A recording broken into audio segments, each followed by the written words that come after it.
Hello दोस्तों, स्वागत करते हैं आप सभी का आपके अपने यूट्यूब चैनल पे। ये चैनल तो नया है, लेकिन आप लोगों के लिए इस चैनल पे एक विशेष तैयारी कराई जा रही है। आपका जो एनसीईआरटी बुक है, उसको यहाँ पे हम लोग डिस्कस करने वाले हैं। और ये सिर्फ़ आपको करना कुछ भी नहीं, ना ही रटना है, ना ही आपको मेहनत करनी है। बस एक बार इस वीडियो को अच्छे से शांत मन से आपको सुनना है।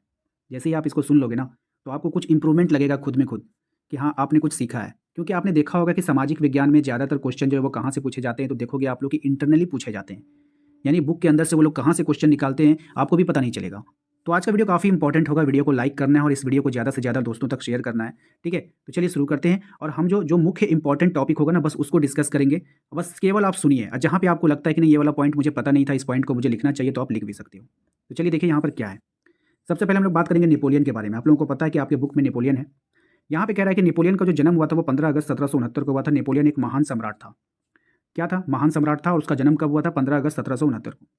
जिसने अपने व्यक्तित्व के कार्यों को पूरा यूरोप को इतिहास को प्रभावित किया, यानी अपने कार्यों से पूरे यूरोप को उसने क्या किया था? प्रभावित किया था। अपनी योग्यता के बल पर 24 वर्ष की आयु में ही सेनापति बन गया था। कितने वर्ष की आयु में? 24 वर्ष की आयु में वो सेनापति बना था। उसने कई युद्धों में फ्रांसीसी सेना को जीत दिलाई, अपार लोकप्रियता हासिल कर ली, फिर उसने पीछे मुड़कर नहीं देखा और फ्रांस का शासक बन गया। ठीक है, जो इंपॉर्टेंट है मैं आपको बताता चलूंगा। बात आती है उदारवाद की। उदारवाद यानी लिबरलिज्म शब्द लेतनी भाषा के मूल शब्द लेबर पर आधारित है। ये लाइन मोस्ट इंपॉर्टेंट है, इसको आप लोगों को ध्यान में रखना है। जिसका अर्थ होता है स्वतंत्रता। क्या होता है उदारवाद का अर्थ? क्या होता है? स्वतंत्रता। नए मध्य वर्ग के लिए उदारवाद अभिप्राय था व्यक्ति के लिए आज़ादी, कानून के समक्ष समानता। ठीक है, व्यक्ति के लिए आज़ादी और कानून के समक्ष समानता।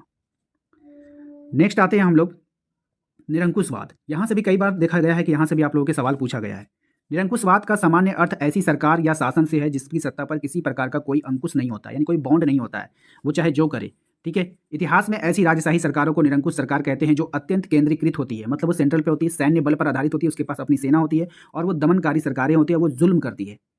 ठीक है, इसलिए तो कहते हैं निरंकुशवाद, उस पर कोई भी अंकुश नहीं, वो किसी पर जुल्म कर सकता है। नेक्स्ट है हमारा जनमत संग्रह। यहाँ से भी कई बार देखा गया है, क्वेश्चन को घुमा फिरा कर पूछा गया है।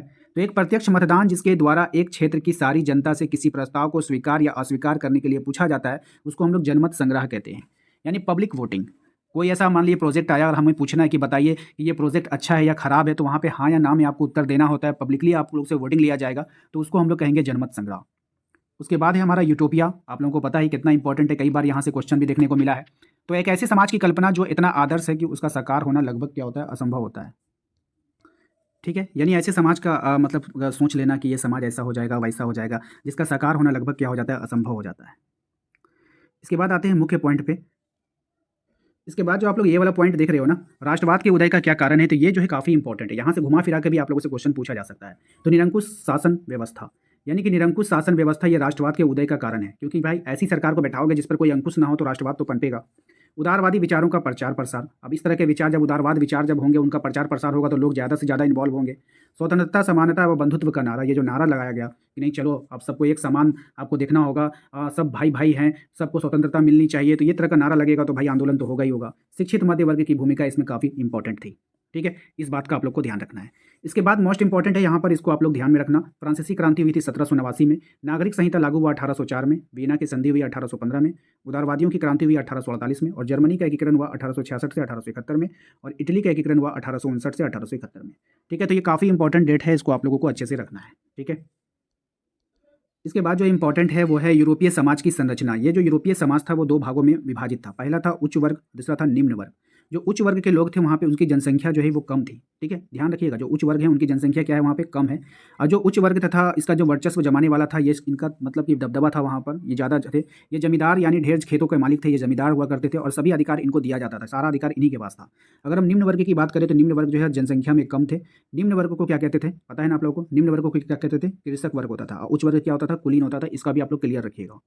निम्न वर्ग के बारे में बात करें तो ये अधिक जनसंख्या में थे, जमीनहीन थे, या फिर ये जमीन नहीं थे, ये किराए पर रहा करते थे, इनके पास अपना कोई जमीन नहीं हुआ था, किसी भी प्रकार का इनको अधिकार नहीं दिया जाता था। यानी यूरोपीय समाज में असमान रूप से विभाजित थे वो। ठीक है, बात समझ में आया। और 19वीं सदी के बाद एक नया वर्ग जुड़ गया, वो था मध्य वर्ग, और इन्हीं के द्वारा जो है एक नया वर्ग बना था मध्य वर्ग। इनको याद रखना है आप लोगों को। और यहाँ पे आप लोगों को ध्यान में रखना है, ये जो मध्य वर्ग थे नया वाला, ये क्या थे? पढ़े लिखे लोग थे, जैसे डॉक्टर हो गया, उद्योगपति हो गया, व्यापारी हो गया, ये लोग पढ़े लिखे थे।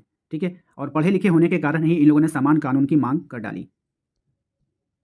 नेक्स्ट जो हमारा इंपॉर्टेंट टॉपिक है वो है जोल्वेराइन। यह एक जर्मन शुल्क संघ था जिसमें अधिकांश जर्मन राज्य शामिल थे। यह संघ 1834 के प्रसा की पहल पर स्थापित हुआ था। इसमें विभिन्न राज्यों के बीच शुल्क अवरोधों को समाप्त कर दिया गया और मुद्राओं की संख्या दुगनी कर दी गई थी। ठीक है। और यहाँ पे देखिए जो पहले से 20 से भी अधिक थी वो संघ जर्मन के आर्थिक एकीकरण का प्रतीक था।